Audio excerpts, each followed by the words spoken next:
670। जानते हो कितने किसानों ने आत्महत्या छत्तीसगढ़ में की? 70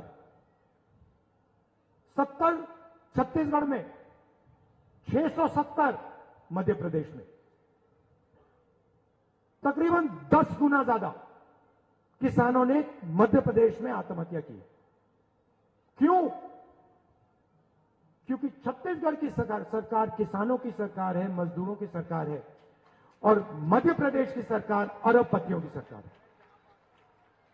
अब नरेंद्र मोदी जी भाषण देने आए और मैंने उनका भाषण सुना। भाषण में नरेंद्र मोदी जी कहते हैं, भाइयों और बहनों, कहते थे, भाइयों और बहनों, मैं ओबीसी वर्ग का हूं।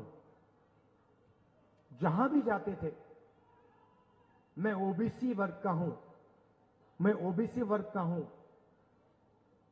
मैं ओबीसी वर्ग का हूं। भैया 2 करोड़ रुपए का सूट पहनते हैं, क्या चाय की बात कर रहे हो? हजारों करोड़ रुपए के हवाई जहाज में जाते हैं, हजारों करोड़ के हवाई जहाज में जाते हैं, 2 करोड़ 3 करोड़ का सूट पहनते हैं। खैर, कहते हैं मैं ओबीसी हूं। हर भाषण में बोल बोलकर प्रधानमंत्री बन गए। भैया, एक दिन में नरेंद्र मोदी कम से कम 1-2 सूट तो पहनेंगे। आपने कभी देखा 2 दिन में नरेंद्र मोदी ने 1 सूट पहन लिया? कभी देखा आपने? कभी देखा है? मेरी ये सफेद शर्ट चलती है, बस यही चलती है। यही मैं पहनता हूं। नरेंद्र मोदी हर रोज कोई ना कोई नया कपड़ा पहनते हैं, लाखों रुपए का, और फिर आपसे कहते हैं, पहले कहते थे, भाई और बहनों, मैं ओबीसी हूं। अब कुछ दिन पहले मैंने उनका भाषण सुना, कहते हैं, भैया हिंदुस्तान में सिर्फ एक जात है, वो है गरीब। मतलब नरेंद्र मोदी ओबीसी और देश में सिर्फ एक जात, वो है गरीब। देश में ना ओबीसी है, ना दलित है,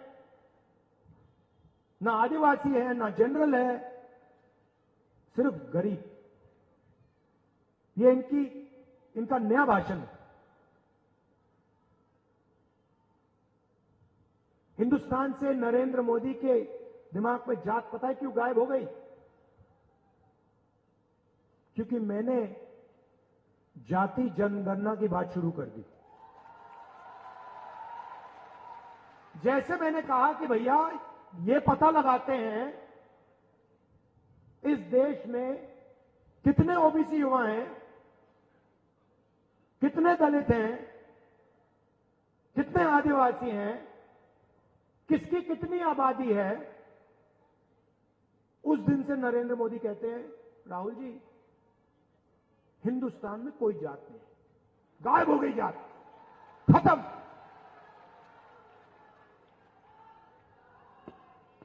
क्यों?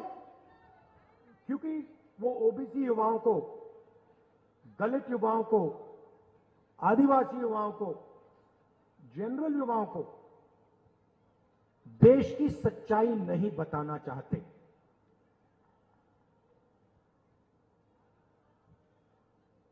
कन्याकुमारी से कश्मीर में चला, मेरा एक्सपीरियंस है, सबसे ज्यादा मुझे ओबीसी वर्ग के लोग मिले। जहां भी मैं गया, सबसे ज्यादा ओबीसी वर्ग के लोग मिले।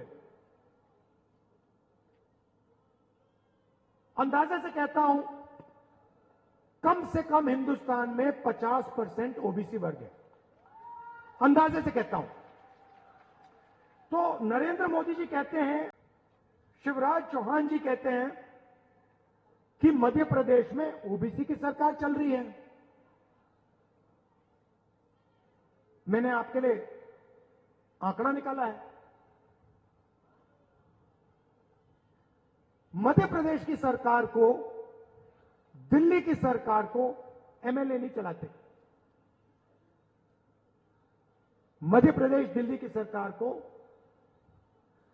सरकारी अफसर चलाते हैं, आईएएस के लोग चलाते हैं। सही? आप किसी भी बच्चे से पूछो, किसी भी युवा से पूछो, क्या करना चाहते हो? हम आईएएस में जाना चाहते हैं, आईपीएस में जाना चाहते हैं, क्योंकि वो जानते हैं देश को एमएलए नहीं चलाता, देश को आईएएस चलाती है, आईपीएस चलाती है, अफसर चलाते हैं।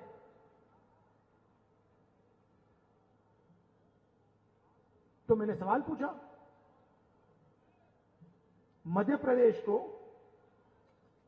53 सेक्रेटरी चलाते हैं, सरकारी अफसर हैं। मध्य प्रदेश का पूरा बजट जो है, इसको ये 53 लोग बांटते हैं। तो मैंने पता लगाया, मध्य प्रदेश में ओबीसी की सरकार है। मैंने सुना है ओबीसी की सरकार है। तो अगर ओबीसी की सरकार है तो 53 ऑफिसर में से ओबीसी होंगे? नहीं होने चाहिए ना भाइयों और बहनों। 53 में से आप जानते हो कितने अफसर हैं ओबीसी वर्ग के मध्य प्रदेश में? जहां नरेंद्र मोदी, शिवराज चौहान जी आपसे झूठ बोलते हैं कि ओबीसी की सरकार चल रही है, आपको मालूम है कितने हैं? 53 में से एक। 53 में से एक अफसर ओबीसी। अच्छा, मजे की बात सुनो,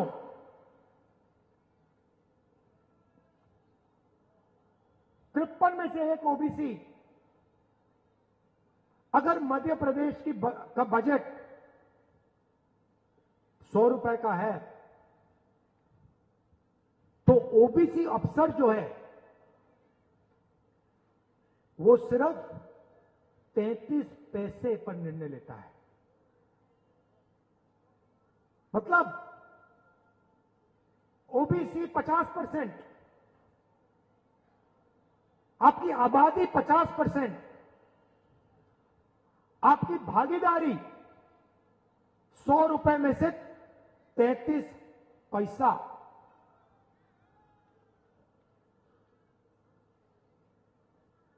आबादी 50%, भागीदारी 100 रुपए में से 33 पैसा। फिर से सुन लो। और नरेंद्र मोदी जी और आपके चीफ मिनिस्टर कहते हैं मध्य प्रदेश में ओबीसी की सरकार। कैसी ओबीसी की सरकार है ये? कौन से ओबीसी की सरकार है? अगर बजट के सारे निर्णय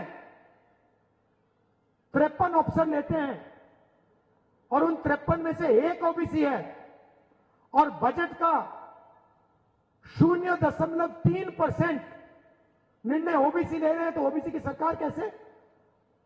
आपको झूठ बोला जा रहा है।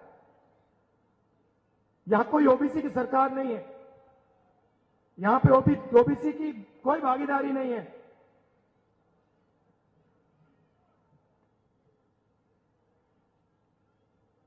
इसीलिए नरेंद्र मोदी जी ने अब कहा है कि हिंदुस्तान में अब सिर्फ एक ही जात है, वो है गरीब।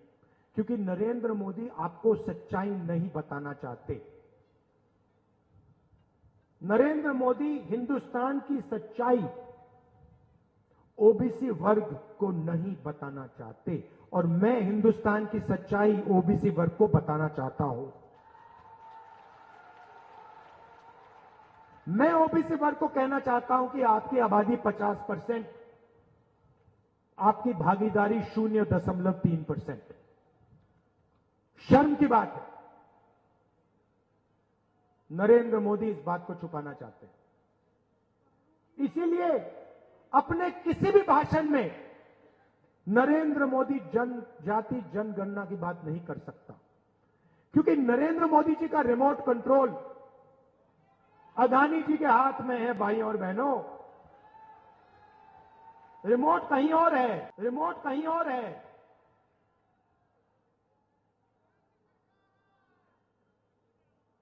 टीवी यहां आपके सामने, रिमोट कहीं और। सच्चाई। तो जैसे ही मध्य प्रदेश की सरकार आएगी, हमारा पहला कदम जाति जनगणना सर्वे मध्य प्रदेश में, और जैसे ही हमारी सरकार दिल्ली में आएगी, नेशनल जाति जनगणना कांग्रेस पार्टी करके दे देगी। होगा क्या? बात समझिए। किसी को चोट लगती है, किसी को पैर में चोट लगती है, पहला काम आप अस्पताल जाते हो, पहला काम होता है भैया एक्सरे करिए। डॉक्टर कहता है जाके एक्सरे करो। एक्सरे के बाद पता लग जाता है कि टांग टूटी हुई। जाति जनगणना देश का एक्सरे है। एक्सरे के बाद हर आदिवासी को, हर दलित को, हर ओबीसी को, हर जनरल कास्ट के युवा को पता लग जाएगा मेरी आबादी इस देश में कितनी है, मेरी भागीदारी कितनी होनी चाहिए। और फिर मध्य प्रदेश और देश का सच्चा विकास शुरू हो सकेगा। जिस दिन तक जाति जनगणना नहीं होगी, तब तक पिछड़ी जातियों को भागीदारी नहीं मिल सकती। ये सच्चाई है और ये क्रांतिकारी काम है। इससे देश बदल जाएगा, करोड़ों लोगों की जिंदगी बदल जाएगी। मैं उदाहरण देता हूं आपको, छोटा सा, जिससे आप पूरी बात समझ जाएंगे।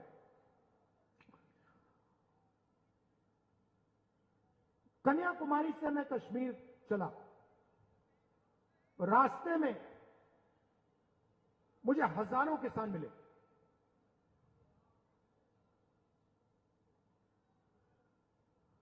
तूफान आया, उनका नुकसान हुआ।